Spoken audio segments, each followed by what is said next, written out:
So one of my favorite plants is the Anthurium plant. I love Anthuriums, and in fact, Anthuriums were one of my first serious plants when I knew that plants weren't more than just a hobby for me, that they were actually going to become something of a lifestyle. So the thing I love about the Anthurium is that the Anthurium can come in so many different shapes and sizes. They can hang epiphytically, or they can grow from the ground like this fella behind me. Their leaves can be large and round or long or many different shapes. They can even come in different colors, sometimes reds or pinks or whites. So there are so many different types or styles or varieties of Anthurium that if you are new to plant collecting, it might at first seem a little bit overwhelming. But if you're looking to sort of grow your collection and get to know one species of plant, then this is a good way to start. This video is all about caring for Anthuriums, and I'm going to try to cover all the different aspects of Anthurium care. So let's talk about the natural history of the Anthurium plant.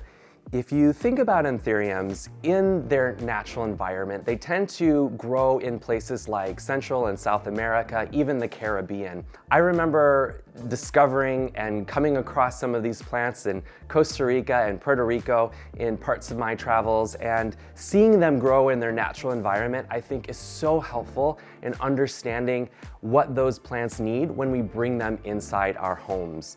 So you have a few different types of Anthurium, right? You have the terrestrial Anthurium. Those Anthurium in their natural environment are going to be growing along the forest floor. So this Anthurium behind me right here, this lovely little guy, is Anthurium fingers, and it's what we call a terrestrial Anthurium because it grows on the forest floor and it lives in moist soil. That means it doesn't need quite as much sunlight as some other plants. It does well in a little bit more dappled light. You might have epiphytic Anthurium. I've got some in my home that grow epiphytically that I have hanging from the ceiling, and these plants are adapted to dry out occasionally, so their root ball doesn't need to be quite as moist for quite as long. And so they can dry out, they can withstand drying out, just like an orchid would, for example. And those plants tend to like a little bit more sunlight than maybe a terrestrial plant that is adapted to the forest floor. So these different natural habitats that these plants come from tell us a whole lot about how to grow them in our home. Let's look at some of the individual aspects of caring for Anthurium. Light requirements. So I've already mentioned a little bit about what the light requirements are for Anthurium plants, and there is a range, right? Because you have the terrestrial Anthurium that are adapted to lower light conditions, and then you have the epiphytic Anthurium that are adapted to higher light conditions when they are growing in the forest canopy, higher up in the trees, nearer that sunlight. They're getting a little bit more light, but in both cases, these plants are typically adapted to what's called dappled light outside. So what does that mean for your indoor environment? So inside my home, I tend to have my Anthurium plants, whether they're terrestrial or whether they're epiphytic, as growing in sort of indirect, bright indirect light. For me, that means about 4 to 5 feet from a sunny south-facing window. So I have double pane glass in my home, and that filters out quite a bit of that really strong sunlight that comes from that really strong south-facing sun.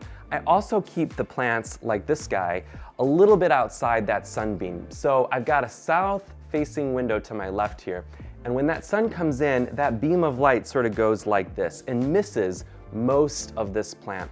But it still gets a lot of that really bright light. It's just not brightly shining on those leaves directly. Same thing with my epiphytic Anthuriums.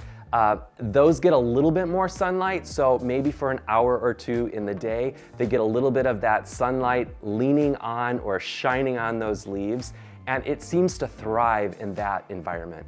Water requirements. What are the watering requirements for caring for Anthurium?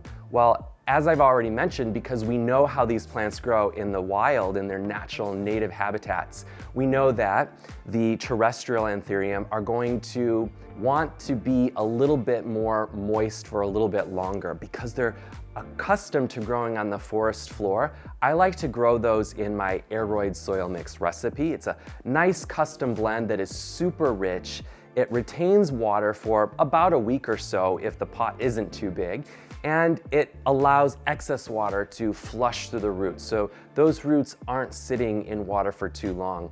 I found that some terrestrial Anthurium can be prone to root rot, so they're really fussy about sitting in a soil mix that's overly wet for far too long.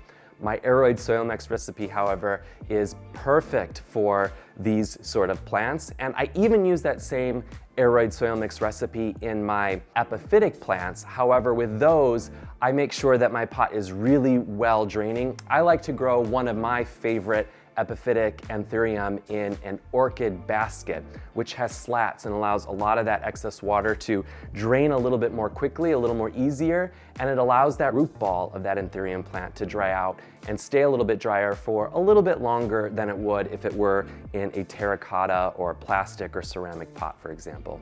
Soil requirements. We've already talked about that a little bit now too. They love a well-draining soil mix, whether they're terrestrial or whether they're epiphytic. Give them a really well-draining soil mix. I like to make sure that my soil mix dries out in between watering, so no more than a week or so. If the plant dries out a little bit longer than a week, they're gonna show signs of that water stress. And if they stay wet for longer than that, there's probably too much soil, or your soil is holding on to too much moisture for too long. And that would be a good indication to add a little bit more pumice or something granular that allow that water to drain through a little bit more quickly. Fertilizing your Anthurium. When it comes to fertilizing your Anthurium, I like to make sure that I don't fertilize my Anthurium when they're not actively growing. So whether that's in the summer or whether that's in the spring or winter, wherever a plant is growing, I feed it, and when it's not growing, I tend to pull back. Now, some folks, myself included for most of my plants, subscribe to the water weekly method, which means I use a very dilute amount of fertilizer on my plants every single time I water, whether that's in the winter or the summer, whether the plant is actively growing or not actively growing. However, when it comes to my Anthurium plants, I do find that they're a little bit more sensitive to excess fertilizer. And so that's why when it comes to these guys, I like to feed them a little bit more when they're sending out a new shoot or a new leaf, and pull back when they're not, and just give them a little bit of plain, regular water. Pet safety. Are Anthurium plants pet safe? Well, unfortunately, they're not. So what that means is if you have a pet, a dog or a cat, for example, that likes to chomp on your plants, or maybe you have a child around and they like to put things into their mouths, well, make sure that those Anthuriums are out of reach. I find that my dog doesn't bother most of my plants, and my Anthurium plants included. I don't know if he's got a sixth sense and he just knows that these plants are not gonna be good for him, but he stays away from them. So having said that, keep your Anthurium plants out of reach of anybody that might wanna put them in their mouths. So to wrap up real quick, your quick care tips for the Anthurium plant.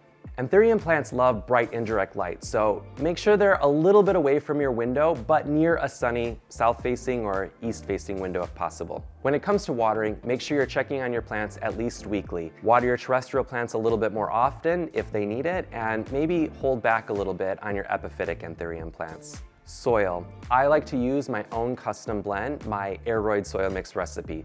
You want any sort of mix that you do use to be both well draining and also rich and water retaining. Temperature and humidity. The Anthurium plant does like a lot of humidity, and it does thrive in a warmer environment, but typically these plants will do just fine in your normal indoor household temperature and humidity. Caveat. I will say that there are a number of specialty Anthurium plants, so like your Queen Anthurium or your King Anthurium, those might need a little bit more care. So if you've got a really moist bathroom, or you're willing to use a humidifier inside your home, and you can recreate those sort of greenhouse or jungle environments that they would experience in their native environment, feel free to try those out. They tend to be a more expensive plant, but your typical Anthurium plant that you find in your big box store or in your local garden center is probably going to be just fine inside your home. And then finally, pet safety. Remember, these plants are not pet safe, so keep them out of reach of mouths and fingers. And that's it. These are some of my favorite plants. I hope that if you are ready to expand your collection, you'll consider bringing one of them into your home. If you've got any questions or you need help, maybe you're trying to level up to one of those more difficult to care for Anthurium plants, I hope you'll reach out, check out my app, Pistils and Pollen, and join our community, post a question. I'm here for you. I want to help you. I want you to succeed. I'm rooting for you. Until next time.